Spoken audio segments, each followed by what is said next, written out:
بسم اللہ الرحمن الرحیم الحمد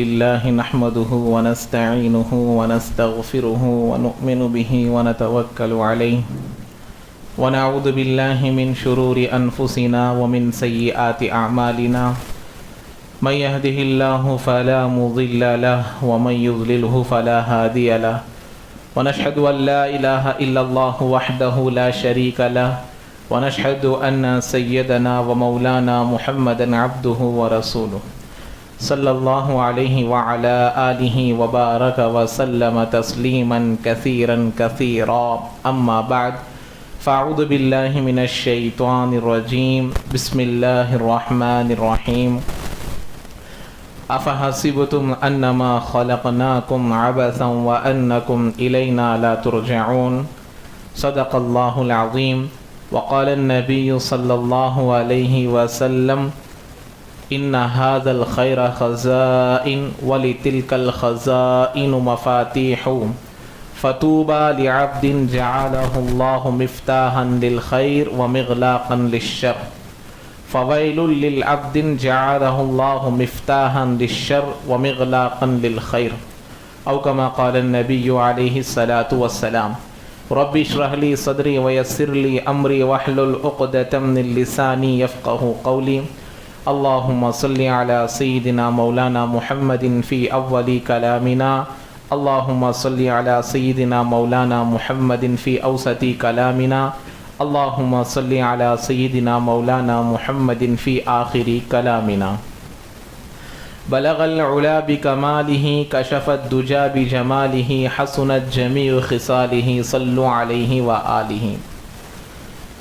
معزز سامعین اکرام، بھائیوں، بزرگوں، دوستوں، اللہ تبارک و تعالی دنیا میں انسان کو آزمائش کے لیے بھیجا ہے. اللہ تبارک و تعالی انسان کو دنیا میں مختلف اقسام، مختلف قسموں سے، مختلف طریقوں سے اللہ تعالی ہر انسان کو آزمائے گا، اور آزمائش کا طریقہ اللہ جیسا چاہتے ہیں ویسا ہوگا. اللہ تبارک و تعالی کے سب سے زیادہ محبوب بندے وہ انبیاء ہوا کرتے ہیں.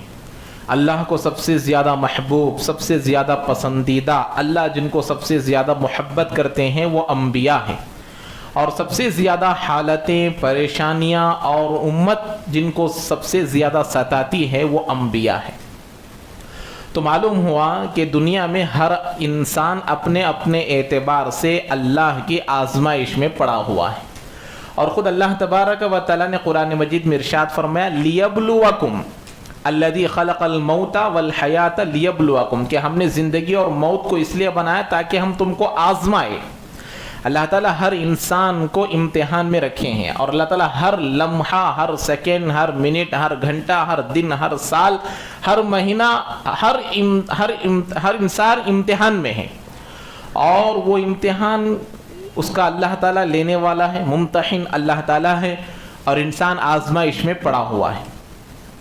تو میرے بھائیوں، بزرگوں، دوستوں، اللہ تبارک و تعالیٰ کے سب سے زیادہ برگزیدہ بندے وہ انبیاء ہوا کرتے ہیں، اور انبیاء پر بھی اللہ تعالیٰ نے انبیاء کو بھی آزمایا. انبیاء کو آزمانے کے واقعات قرآن میں موجود ہیں، انبیاء کو آزمانے کے واقعات کتابوں میں موجود ہیں، حدیث کی کتابوں میں موجود ہیں. خود اللہ کے نبی علیہ السلام سے بھی کئی سارے واقعات کو بیان کیا گیا. حضرت آدم علی نبینا و علیہ السلام جو پورے دنیا کے باپ ہے، اللہ نے ان کو بھی آزمایا. جب دنیا میں جب ان کو جنت میں ڈالا، جب ان کو تنہائی محسوس ہوئی، تو اللہ تعالیٰ ان کے دل بہلانے کے لیے انہی کی پھسلی کی ہڈی سے اللہ تبارک و تعالیٰ ان کے شریک حیات، رفیق حیات کو پیدا کیا، جن کو ہم حوا علیہ السلام کے نام سے جانتے ہیں. تو ان دونوں کو بھی اللہ نے آزمایا. اللہ نے کہا کہ تم جنت میں جیسے چاہو رہو، تم جنت میں جیسے چاہے زندگی گزارو، لیکن فلاں درخت کے قریب بھی نہ جاؤ. یہ ان کی آزمائش تھی.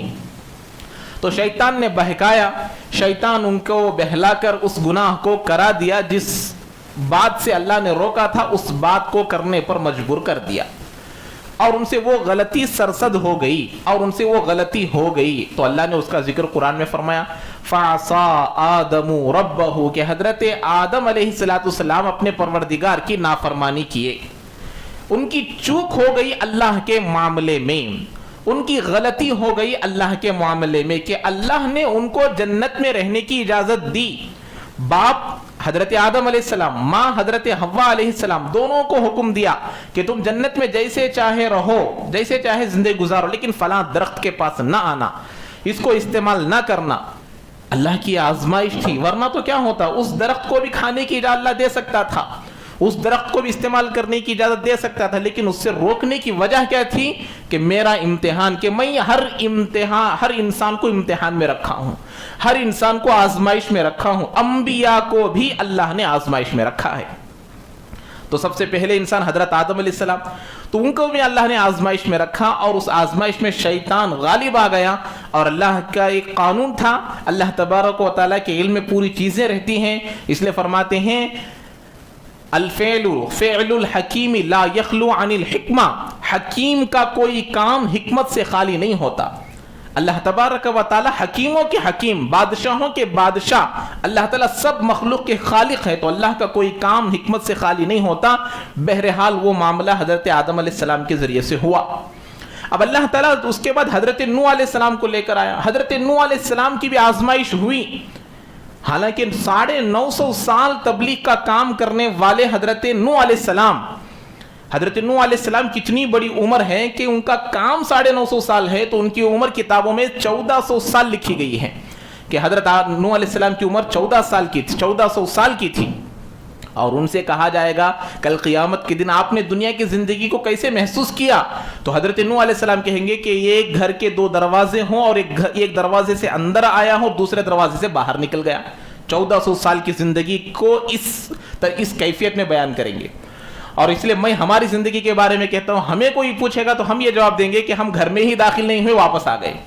हमारी इतनी मुख्तसर, इतनी छोटी जिंदगी है, 60-70 साल, वो भी कौन 70 साल तक रहता आज के जमाने में नहीं मालूम। तो हजरत नूह अलैहिस्सलाम को अल्लाह ने आजमाइश में डाला।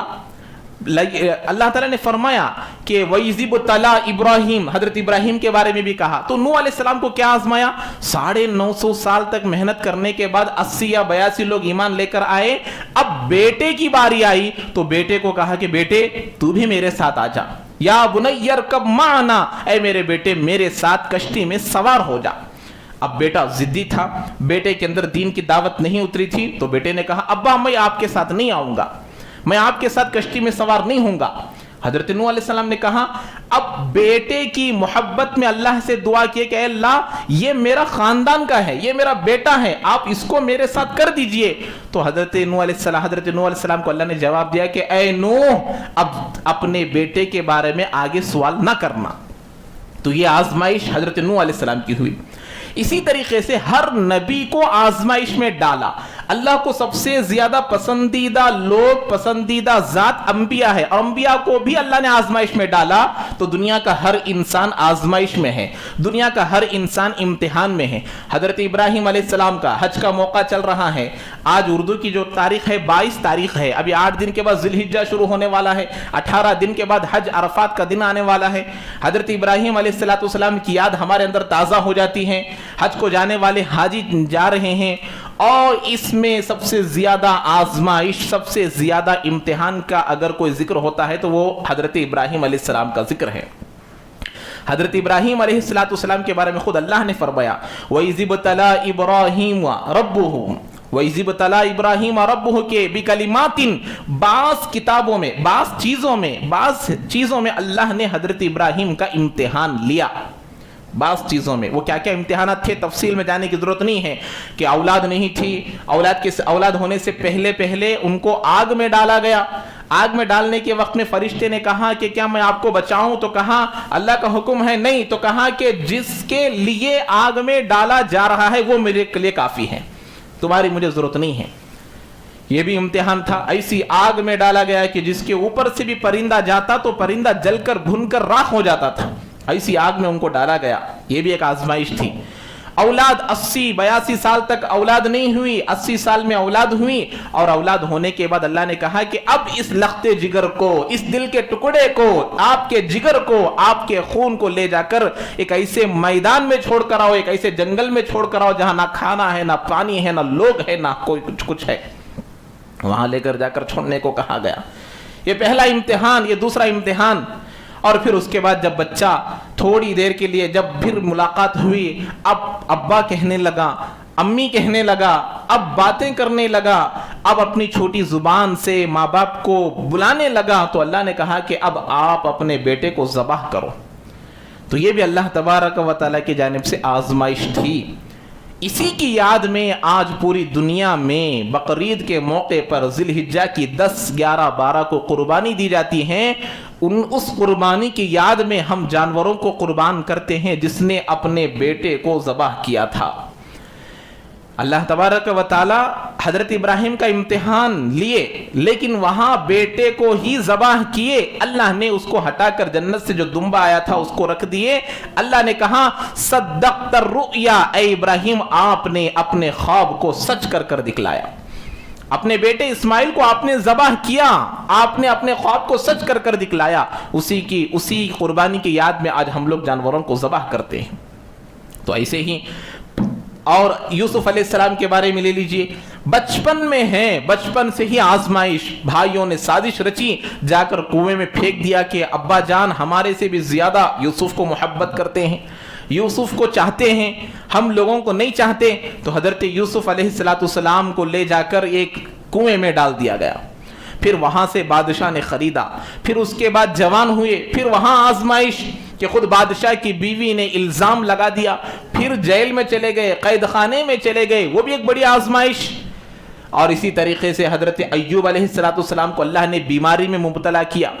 17 साल तक तकरीबन बहुत ज्यादा बीमार रहे, और ऐसी बीमारी रही कि लोग भी परेशान हो जाते थे। ये हजरत अय्यूब अलैहिस्सलाम के बारे में कहा गया। हजरत ईसा अलैहिस्सलाम को भी आजमाया गया। ऐसे ही मेरे और आपके आका जनाब मुहम्मद रसूलुल्लाह सल्लल्लाहु अलैहि वसल्लम आखिर में दुनिया में आए। मेरे और आपके आका जनाब मुहम्मद रसूलुल्लाह का लक़ब हबीबुल्लाह, मुहम्मद रसूलुल्लाह हबीबुल्लाह है, अल्लाह के नबी। कोई कलीमुल्लाह है, कोई खलीलुल्लाह है, कोई सफ़ीउल्लाह है, कोई कुछ है, लेकिन मेरे नबी को अल्लाह ने हबीब का लफ्ज़ दिया। दोस्त कोई भी हो सकता है, खलील कोई भी हो सकता है, शफीउल्लाह कोई भी हो सकता है, दाऊद खलीफतुल्लाह हो सकता है, लेकिन मेरे और आपके आका जनाब मोहम्मद रसूलुल्लाह को अल्लाह ने फरमाया ये तो मेरे हबीब है, ये मेरे हबीबुल्लाह है। लेकिन हबीबुल्लाह को भी अल्लाह तबारक व ताला इम्तिहान में डाला, आजमाया। और अल्लाह के नबी अलैहिस्सलाम के ऊपर भी हालतें आई। अल्लाह के नबी ने खुद फरमाया वलक़द उख़िफ़्तु फ़िल्लाहि मा युख़ाफ़ु अहदुन वलक़द ऊज़ितु फ़िल्लाहि मा यूज़ा अहदुन। इस दीन के खातिर, इस कुरान के खातिर, इस अल्लाह के खातिर, इस मक्का मदीना की ज़िंदगी के खातिर जितना मुझे डराया गया किसी और को नहीं डराया गया, जितना मुझे खौफ दिलाया गया, जितना मुझे तकलीफ दी गई किसी और को इतनी तकलीफ नहीं दी गई। ये अल्लाह के नबी अलैहिस्सलाम की हदीस मुबारका है। अब इसके बाद सहाबा का ज़माना आया।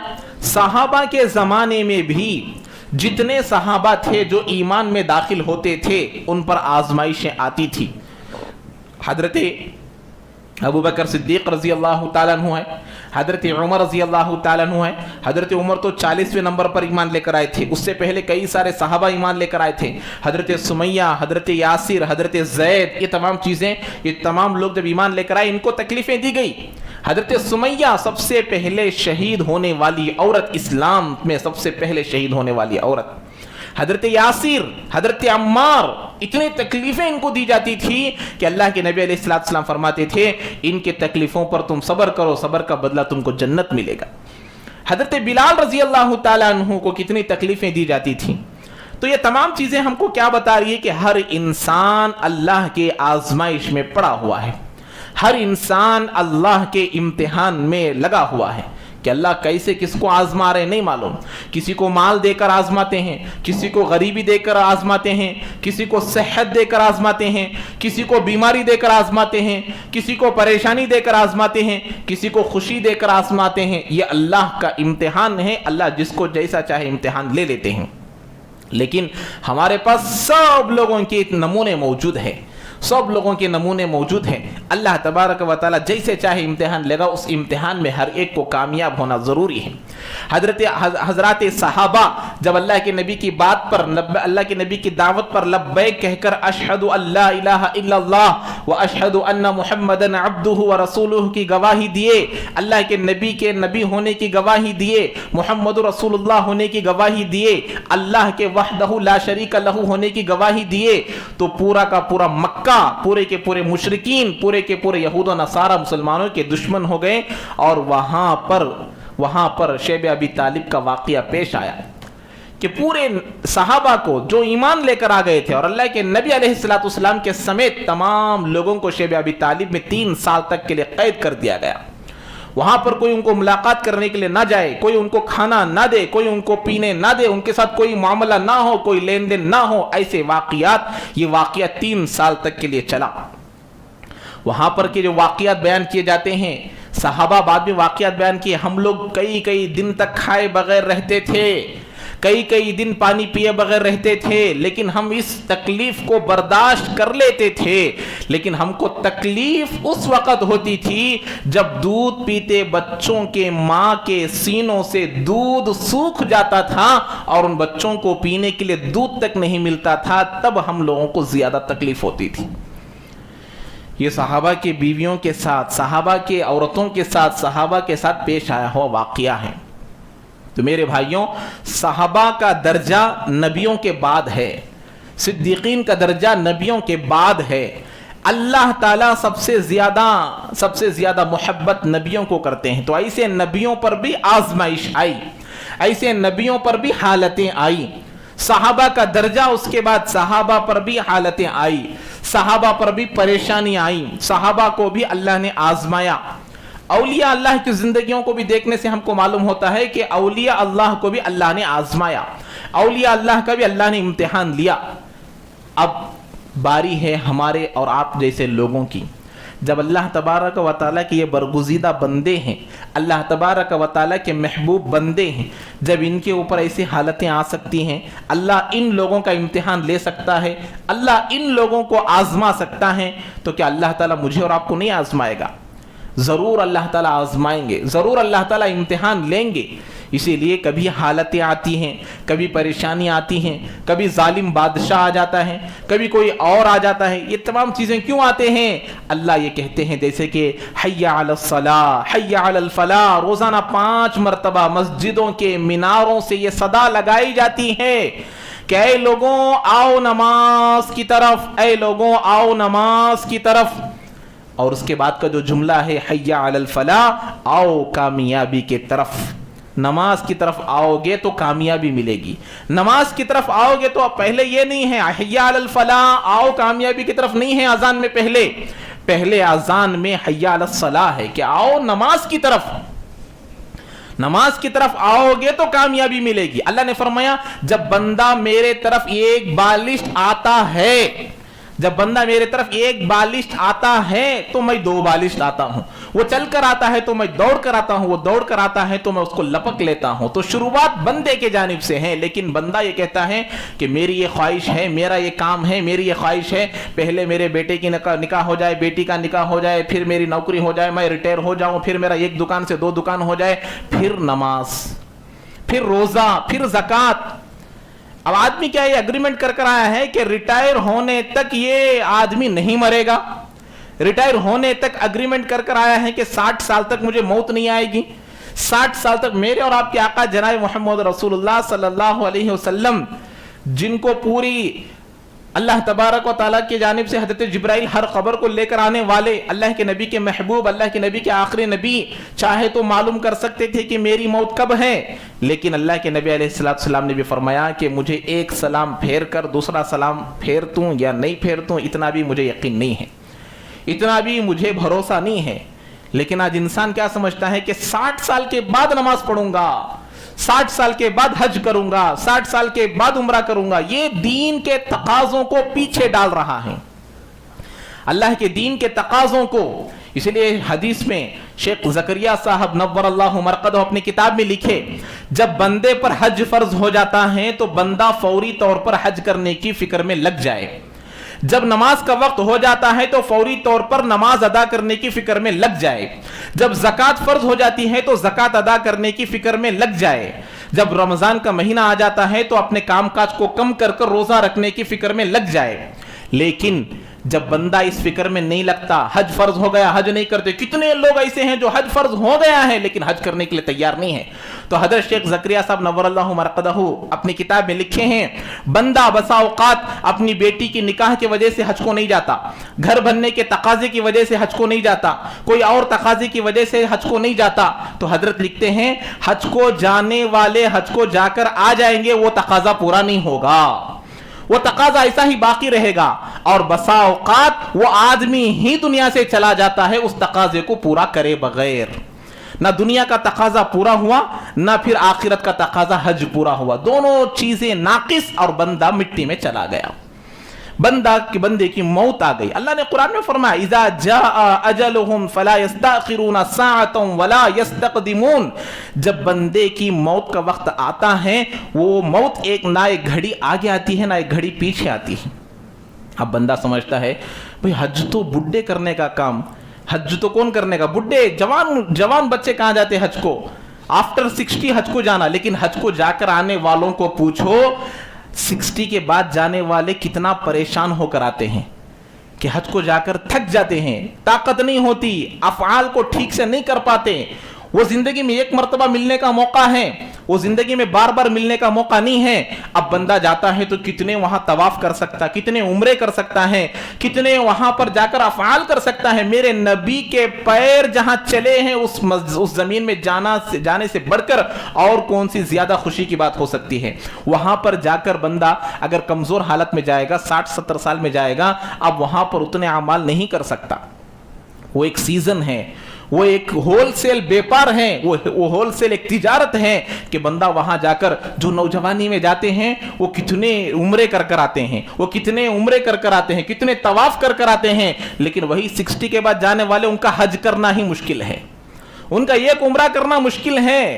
अब वो ज्यादा अफ़आल नहीं कर सकते। तो इसीलिए फरमाते हैं कि बंदा अपने आमाल से, अपने ऊपर लागू होने वाले अफ़आल को फौरी तौर पर अमल करने की कोशिश करे। अब बंदा समझता है कि भाई फर्ज कब होता है हज बुढ़ापे में फर्ज होता है, बुढ़ापे में जाएंगे, बुढ़ापे तक जिंदा रहेंगे, इस बात की किसी को गारंटी नहीं है। जवानी में जाकर जो हज कर कर आते हैं, जवानी में जाकर जो हज कर कर आते हैं, वो बुढ़ापे में नहीं कर सकते, बुढ़ापे में उतनी ताकत नहीं होती और बंदा वहां जाकर अफसोस करेगा। नौजवान लोग जब जाएंगे, जवानी में जब आदमी हज को जाएगा, अफ़आल को पूरे तौर पर अदा करेगा और वो चीजों को देखकर नबी के बताया जाएगा, ये बदर का मैदान है, ये ओहद का मैदान है, नबी यहां सही करते थे, नबी यहां तवाफ करते थे, यहां नबी का घर था, यहां हजरत आमीना का घर था। ये जब देखेगा तो बंदे के दिल में जोश पैदा होगा। लेकिन जब बूढ़ा आदमी जाएगा, जोश आएगा तो भी ताकत नहीं आएगी। जब जवान जाएगा तो इन बातों को सुनकर ये यादें ताज़ा होंगी। हदीस की किताबों में वाक़ियात सुना होगा, कुरान के तफासिर में वाक़ियात सुना होगा, वो यादें ताज़ा होगी तो बंदा जब उन अफ़आल को शौक़ के साथ, जज्बे के साथ करने के लिए आगे बढ़ेगा। तो इसलिए शेख ज़करिया साहब नव्वरल्लाहु मरक़दहु फ़ज़ाइल सदक़ात में लिखे हैं, जब बंदे पर कोई फ़र्ज़ लागू हो जाता है तो उसको अदा करने के पीछे फ़ौरी तौर पर लग जाए। किसी तकाजे की वजह से बंदा जब हज को मुअख्खर करता है, पीछे डालता है, घर बनने के तकाजे को सामने किया, हज को पीछे डाला, शादी करने को सामने डाला और हज को पीछे किया, और दूसरे तकाजे को सामने किया, हज को पीछे डाला, तो हजरत खुद लिखे हैं कि लोग हज को जाने वाले जाकर आ जाएंगे लेकिन इसका तकाजा पूरा नहीं होगा। बसा औक़ात तकाजा पूरा नहीं होगा और बसा औक़ात खुद ये आदमी मर जाएगा। ना दुनिया का तकाजा पूरा हुआ, ना आखिरत का तकाजा पूरा हुआ। तो मेरे भाइयों, تو آج کے اس تقریر کا خلاصہ یہی ہے کہ بندے کے اوپر جو احکام نازل ہوتے ہیں، جو احکام لاگو ہوتے ہیں، اس کو فوری طور پر ادا کرے۔ نماز روزانہ فرض ہونے لگا، جیسے ہی نماز فرض ہو گئی فوری طور پر مسجد کی طرف آنا، جیسے ہی رمضان کا مہینہ آیا روزوں کی طرف متوجہ ہونا، جیسے ہی زکوٰۃ فرض ہو گئی زکوٰۃ کی طرف متوجہ ہونا، حج فرض ہو گیا حج کی طرف متوجہ ہونا۔ لیکن ہمارا افسوس ہے کہ حج کے جو بیانات ہوتے ہیں وہ ذی الحجہ میں ذی قعدہ میں ہوتے ہیں، حالانکہ جب اپلیکیشن ڈالنے کا موقع آتا ہے، جب میں 4 جمعہ حج کے بارے میں بیان کیا تھا، 4 جمعہ تک حج کے بارے میں بیان کیا تھا کہ اپلیکیشن ڈالنے کے وقت میں کرنے کے بیانات ہے کہ حج کے اپلیکیشن جب ڈالنے کی اجازت ابھی دسمبر میں آئے گا، ابھی جون جولائی میں حج کر لوگ آئیں گے، 4 مہینے 5 مہینے کے بعد پھر اپلیکیشن ڈالنے کا موقع آئے گا۔ جب سوچے جب سمجھے کہ میرے اوپر حج فرض ہوا نہیں ہوا، ایک مرتبہ حج فرض ہو گیا، اب پھر وہ قضا باقی رہے گا، وہ حج پھر واپس نہیں جائے گا۔ آدمی اگر ایسے ہی مر گیا تو حج ادا نہ کرنے کا گناہ اس پر لازم آئے گا۔ اور دوسری بات آج یہ بتائی گئی کہ لوگ ہر آدمی اللہ کے جانب سے امتحان میں موجود ہے، امتحان حال میں ہے ہم سب لوگ۔ دنیا امتحان گاہ ہے، دارالامتحان ہے، اللہ امتحان لینے والے ہیں اور اللہ امتحان لے رہے ہیں اور اللہ ممتحن ہے، ایگزامینر ہے۔ سوالات اللہ جیسے چاہتے ہیں ویسے آئیں گے۔ اللہ تعالیٰ کسی کو مال دے کر امتحان لیں گے، کسی کو غریبی دے کر امتحان لیں گے، کسی کو صحت دے کر امتحان لیں گے، کسی کو غریبی دے کر امتحان لیں گے، کسی کو خوشی دے کر امتحان لیں گے، کسی کو غم دے کر امتحان لیں گے۔ اللہ کو معلوم، اسٹوڈنٹ نہیں کہہ سکتا کہ میں یہ پڑھ کر آیا ہوں اسی میں سے سوال کرو، میں یہ کتاب دیکھ کر آیا ہوں اس کتاب میں سے ہی سوال کرو، یہ لیسن دیکھ کر آیا ہوں اس میں سے سوال کرو۔ یہ پوچھے گا تو امتحان کا کوئی مطلب ہی نہیں رہے گا۔ امتحان میں سوالات وہ آئیں گے جو ایگزامینر چاہتا ہے، جو امتحان لینے والا چاہتا ہے، اور کیسا ٹویسٹ کر کر پوچھے گا وہ اس کو اختیار ہے۔ ایسے ہی اللہ تبارک و تعالیٰ بھی کس بندے کو کیسا امتحان لینا، انبیاء سب سے زیادہ محبوب بندے اللہ نے ان کا امتحان لیا، ان کو آزمایا، تو میں اور آپ کون سے کھیت کے ملی ہیں کہ ہم امتحان سے بچ جائے؟ اللہ ہمارا امتحان لے رہا ہے، ہم کو نہیں معلوم، ہم غفلت میں پڑے ہوئے ہیں، ہم مال کے جمع کرنے کے پیچھے پڑے ہوئے ہیں، ہم لوگ عزت کے پیچھے پڑے ہوئے ہیں، ہم دنیا کی محبت کے پیچھے پڑے ہوئے ہیں۔ بارہا ہم سنتے ہیں جب بندہ مر جاتا ہے، جب بندہ دنیا سے چلا جاتا ہے تو اس کے ساتھ صرف اس کے اعمال جاتے ہیں، یہاں تک کہ اس کی انگلی میں اگر کوئی انگوٹھی ہو یا پھر اس کے منہ میں کوئی دانت بھی چاندی کا سونے کا ہو اس کو بھی نکال کر دفنائیں گے، اس کے ساتھ کوئی بھی اس کو نہیں دفناتا۔ حالانکہ پوری زندگی، اس لیے شیخ زکریا صاحب نور اللہ مرقدہ یہ بات بھی لکھے ہیں، سب سے زیادہ بے وقوف آدمی، سب سے زیادہ کمبخت آدمی وہ ہے جو اپنی بیوی بچوں کے خاطر اپنی آخرت کو برباد کرے۔ حالانکہ ان کو بھی لے کر اپنے آخرت کو بنانا ہے، بیوی بچوں کو لے کر اپنے آخرت کو بنانا ہے، ان کی وجہ سے ان کو خوش رکھنے کے لیے، ان کو بہلانے کے لیے، ان کو سونا چاندی دلوانے کے لیے، ان کو خوش رکھنے کے لیے اپنی آخرت کو برباد کر رہا ہے۔ حلال حرام کی تمیز نہیں کر رہا، جھوٹ کی تمیز نہیں کر رہا، سچ کی تمیز نہیں کر رہا، ان کو خوش رکھنے کے لیے حرام کما رہا ہے، ان کو خوش رکھنے کے لیے جھوٹ بول رہا ہے، ان کو خوش رکھنے کے لیے سود لے رہا ہے، ان کو خوش رکھنے کے لیے رشوت لے رہا ہے۔ کیوں؟ تاکہ میری بیوی اچھی رہے، میرے بچے اچھے رہیں۔ کل وہی لوگ آپ کے لیے وبال بن جائیں گے اور اپنی آخرت برباد ہو جائے گی۔ اللہ تبارک و تعالیٰ سے دعا ہے کہ اللہ تعالیٰ ہم تمام کو عمل کی توفیق نصیب فرمائے۔ جو حضرات سنتیں نہیں پڑھے سنتیں ادا فرما لے۔